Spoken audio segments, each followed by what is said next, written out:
Salut à tous, on se retrouve pour un unboxing du dernier Cool Mini or Not Marvel United. Alors, j'ai prévu de ne pas faire forcément d'unboxing parce que c'est une petite boîte, ça ne concerne que la boîte de base qui sera en boutique, qui est déjà en boutique d'ailleurs. C'est une version anglaise, je sais pas si c'est une version française de prévu. Hop, donc petite boîte très simple, hein. C'est rare les petites boîtes chez Cool Mini or Not. Peut-être que le passage à Asmodée commence à formater un peu l'éditeur, puisque le KS est arrivé en 2 vagues. Elle est très légère cette boîte, hein. En 2 vagues, parce que pour permettre, je pense aussi, au jeu d'être en boutique au même moment. Évidemment, il sera moins cher en boutique que ceux qui l'ont acheté en 2 vagues, puisque en boutique, il n'y aura pas les frais de port avec, je pense. Donc, petite planche de token qui se dépunch super bien. Donc ici, on a les henchmen, on va dire. Ici, ce sont les différents types d'actions qu'on peut récupérer aussi en jetons. Et ce qui nous intéresse surtout dans le jeu, et dans un jeu Cool Mini or Not, ce sont évidemment les figurines. Les petites figurines Marvel qui, je le vois déjà d'ici, sont vraiment super sympathiques. J'ai vraiment pledgé ce jeu pour les figurines en priorité. Et puis c'est un jeu coop que je vais pouvoir faire avec mon fils, donc c'était pas mal aussi. Par qui on va commencer? Par la guêpe, je suppose. Mais elles sont vraiment super bien. Elles sont super fines, elles ont beaucoup de détails. C'est super sympa. Black Widow. Je pense qu'à peindre, ça va être sympa aussi. J'ai essayé de les peindre. J'ai jamais peint ce format de figurine. C'est Iron Man. Ah, c'est marrant, il est marrant. C'est Iron Man, ça. Il a une tête bizarre, Iron Man, quand même. Mais il est sympa. L'armure est super bien. Il y a vraiment beaucoup de détails, hein. J'espère que vous les voyez bien.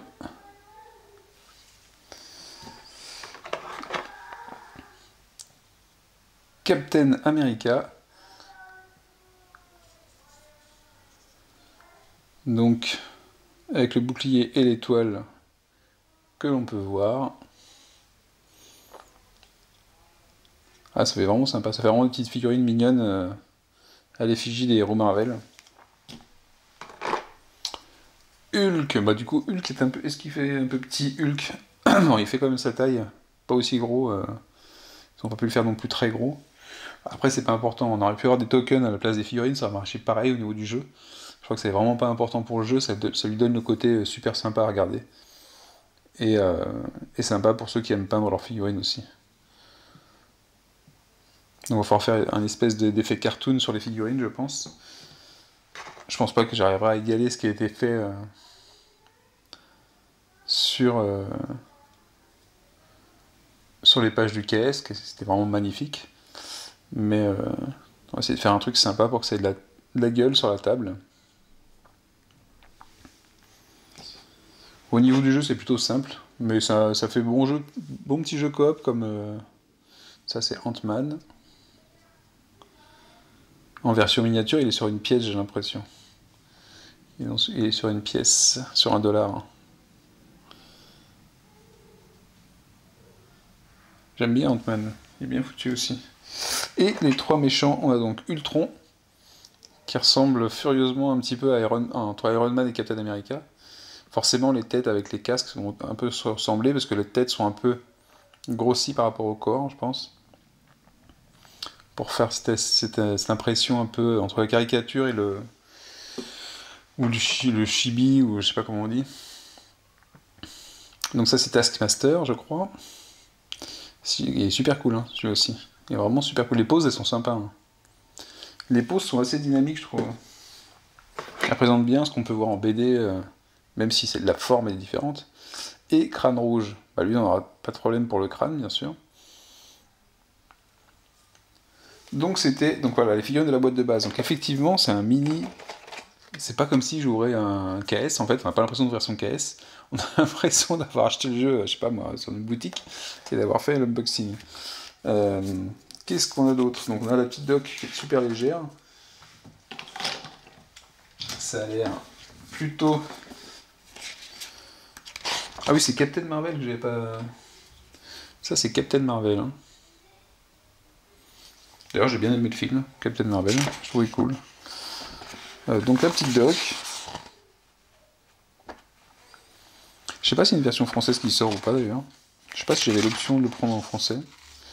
Bon, la doc est super simple, super rapide. J'espère qu'il n'y aura pas trop de questions et que ça va pas doubler en volume avec les questions-réponses, avec les facs.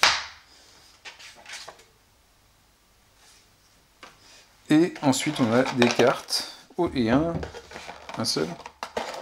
Et un jeton, un cube. Il y a un cube dans la boîte. Attention, il ne faut pas le rater. Il n'y a rien en dessous.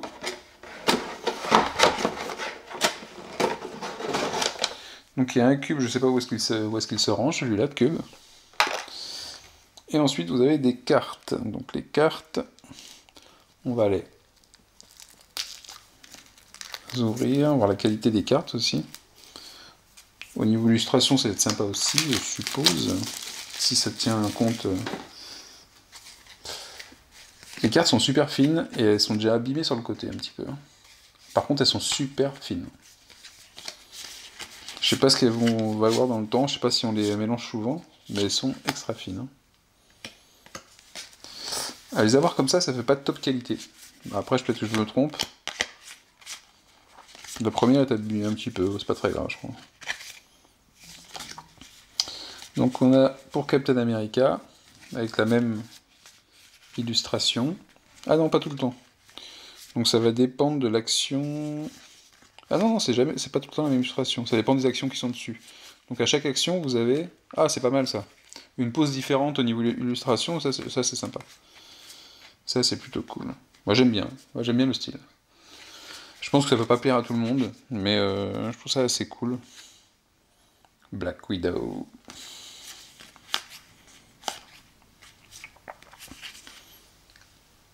Ouais, c'est propre, j'aime bien. Ça fait un peu dépouillé, et ça change un peu de ce qu'on a en comics. Iron Man. Puis ça permet de mieux se rendre compte comment on va pouvoir peindre la figurine aussi, comment elle est modélisée. C'est pas mal.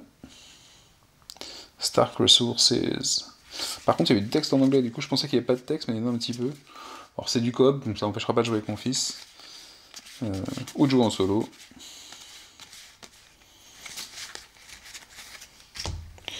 Captain Marvel.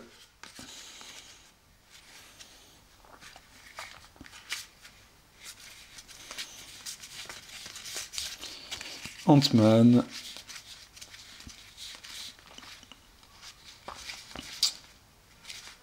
Donc là, il y a quelques cartes qui ont un pouvoir spécial. 3, apparemment. Et la guêpe, Wasp. Un peu plus quelconque, la guêpe, j'ai l'impression. Au niveau illustration, ça fait... Donc ouais, chaque personnage a 3 cartes qui ont des capacités spéciales dessus. Donc ça, c'est pour les cartes personnages. Et du coup, de l'autre côté, on va avoir la carte des méchants, je suppose.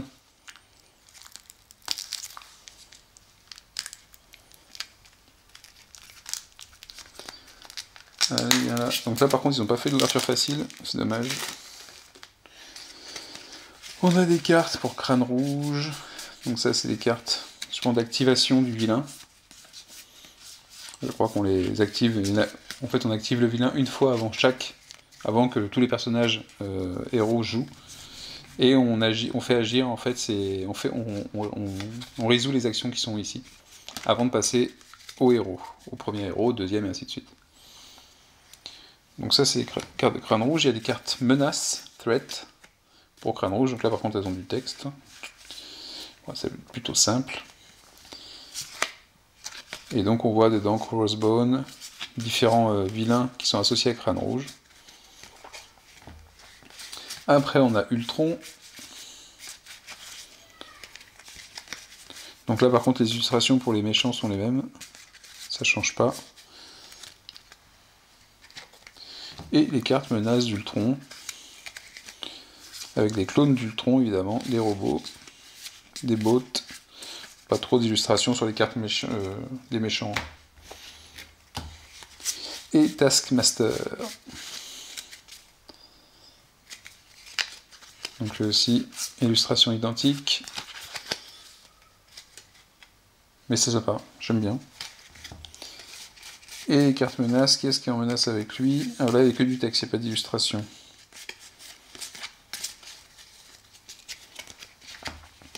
Et enfin, je sais pas ce qu'on a, on a 3 cartes challenge. Ah, c'est pour le challenge héroïque, moderate et hard challenge. Clear threat, rescue civilian. Ah, ça, c'est les cartes qu'on met en place pour mettre les petits marqueurs dessus. C'est vrai qu'après, enfin, moi j'ai commandé aussi le playmat, donc, mais ça, tout ça viendra. Tout le reste vient l'année prochaine, dans la deuxième vague. On aura le temps d'y jouer avant. Donc toutes les extensions, tous les stretch balls, il y a beaucoup de choses qui vont venir en plus après. Et on s'arrête là, parce qu'il n'y a pas de plateau, effectivement, dans Marvel United, il n'y a pas de plateau. Ah si, attendez, je n'ai pas tout fait. Qu'est-ce qu'on a ici? On a les différents lieux, les différentes tuiles de lieux.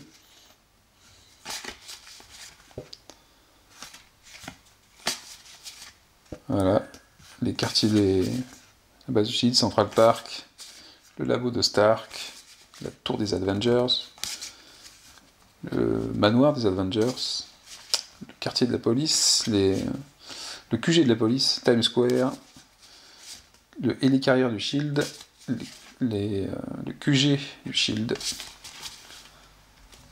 Bon là, l'illustration c'est quelconque. Peut-être qu'on s'en fout aussi dans le jeu. C'est pas bof, c'est bof. Et enfin, on a ça. Donc une carte pour Red Skull, avec la même illustration. Donc pour suivre en fait son plan machiavélique. Et je crois que s'il arrive au bout, eh ben tout le monde perd, hein, tous les héros perdent. Ultron. Alors Ultron c'est différent. Ah, ça veut dire qu'ils vont avoir des façons de jouer différentes peut-être. Ah oui, ça joue différemment, les objectifs sont différents. Ça c'est pas mal aussi. C'est pas tout le temps une piste de score, il y a des règles spéciales pour dire comment on perd, comment est-ce qu'on gagne. Enfin, comment on perd surtout. Et ici, c'est pour placer le plateau du méchant qui se place au-dessus. Comme ça. Les cartes, les fameuses cartes que j'avais ici, je crois que ça va se placer ici, sur les cases qui sont ici. Et dès qu'on en remplit une, hop, ça se décale, et ça vient loquer d'autres emplacements. Donc voilà, pour l'instant c'est un petit jeu, tout petit jeu, Marvel United. Moi je l'ai vraiment pris parce que, bah voilà, pour les petites figurines, parce que ça va être bien sympa, je trouve super sympa, je vais m'amuser à les peindre.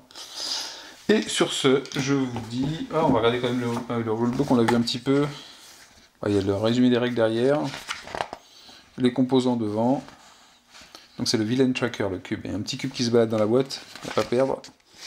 C'est le marqueur pour le vilain. Et vous voyez que le plateau, comment il sera placé, avant qu'on ait le playmat pour tout mettre. Alors c'est bizarre comment c'est placé ici, parce que dans les démos du jeu, après, ils mettaient les cartes... Je sais pas, je vois pas où est-ce qu'ils placent les cartes d'action qu'on fait. Dans les démos, ils les mettent en cercle, tout autour de la zone de jeu. Et là, je vois pas comment vraiment ils l'inscrivent. Bon, c'est pas grave. On verra ça, je ferai peut-être une partie découverte, si ça va être rapide à lire et à voir, et à faire, et à utiliser une petite partie découverte pour vous expliquer. Et sur ce, à la prochaine. Ciao, ciao.